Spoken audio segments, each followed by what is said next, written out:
My business started growing to a point where by having a 9 to 5, it was actually becoming a detriment to my ability to grow my business. I had my emergency fund in place. I had my health insurance plan in place. I had my retirement accounts in place. All the things that I needed to have done were done. And so it was a matter of saying, okay, now this is the time. And how does it feel now, 3-4 months into it? I think the only regret I have is not doing it sooner.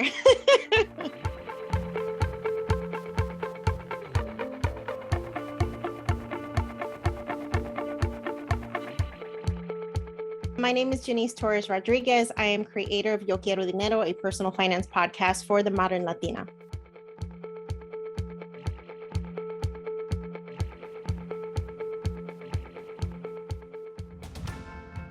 I always saw money as this thing that you needed to work really, really hard for. It wasn't something that was going to fall in your lap. You were going to have to go to school. You were going to have to get maybe multiple degrees. By the time I was 27, I had a master's degree. I had a very fulfilling career as an engineer, but I was still finding myself to be in a place where I felt like I didn't really know what I was doing with money. I was earning a lot of it, but I kept finding myself in the cycle of debt, in credit card debt, not really making progress with investing and saving. And I found myself just really questioning, okay, like I've done all of these things. Why is it that I still feel stuck?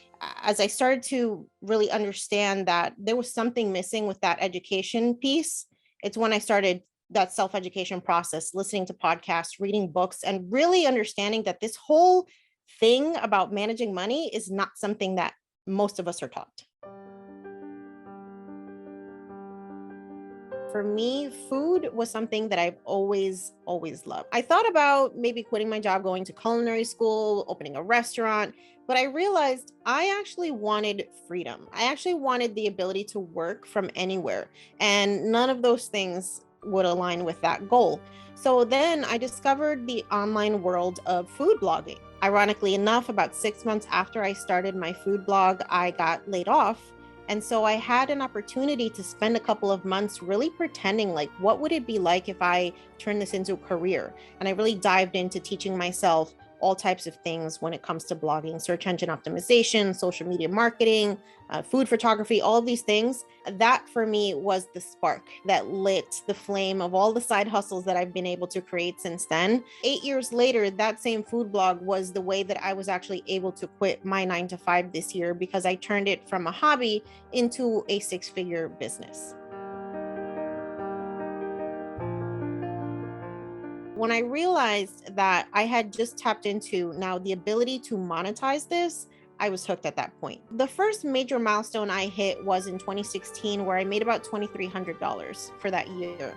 So the following year, I made $10,000. The year after that, I made $26,000. The year after that, I made $46,000. And last year, I actually made $100,000 with side hustles. I have about 10 different income streams that I've used. And the largest is definitely my blog, my food blog, and my digital courses and downloads. So those are representing about 50% of that pie.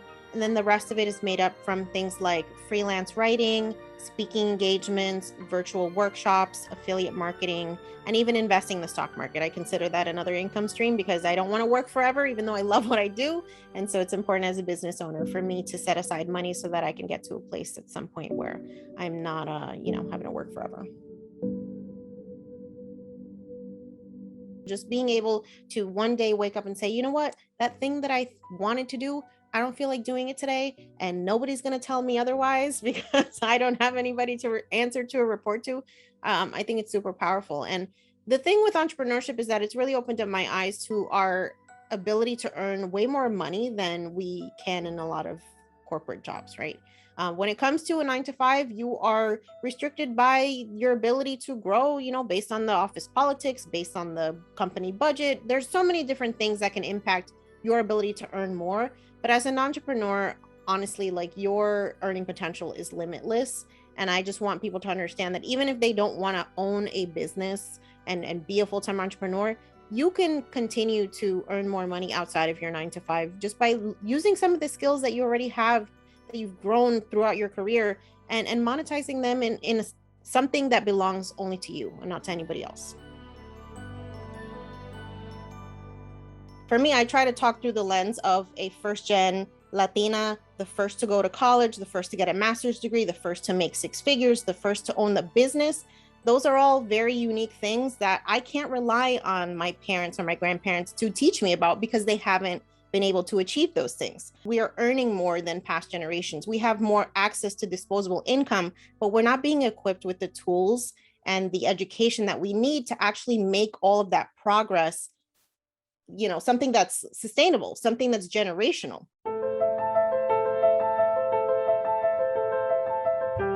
From a financial perspective, I want to have $1.5 million invested in a diversified stock portfolio that is stock heavy. I also do plan on leaving the United States. So my husband and I, we've talked about once we reach our early retirement goal, we want to leave to live somewhere where the cost of living is less and where universal healthcare is something that we have access to, especially as we age. For me, the worst case scenario is having to go back to a 9 to 5. So, will I never get a job again? No, that's very unlikely. But I feel like too many of us let that fear keep us from pursuing something that we know we want to do, but we are just too scared of taking that step. Definitely a fan of, making your plan, saving money, investing money, like getting yourself to a place where you feel like you have a cash cushion that can allow you to pursue these things. You never know what you can accomplish if you just give yourself the permission to do it. But there's nothing I think that is more powerful than regret. And I really don't intend on letting fear stop me from doing anything.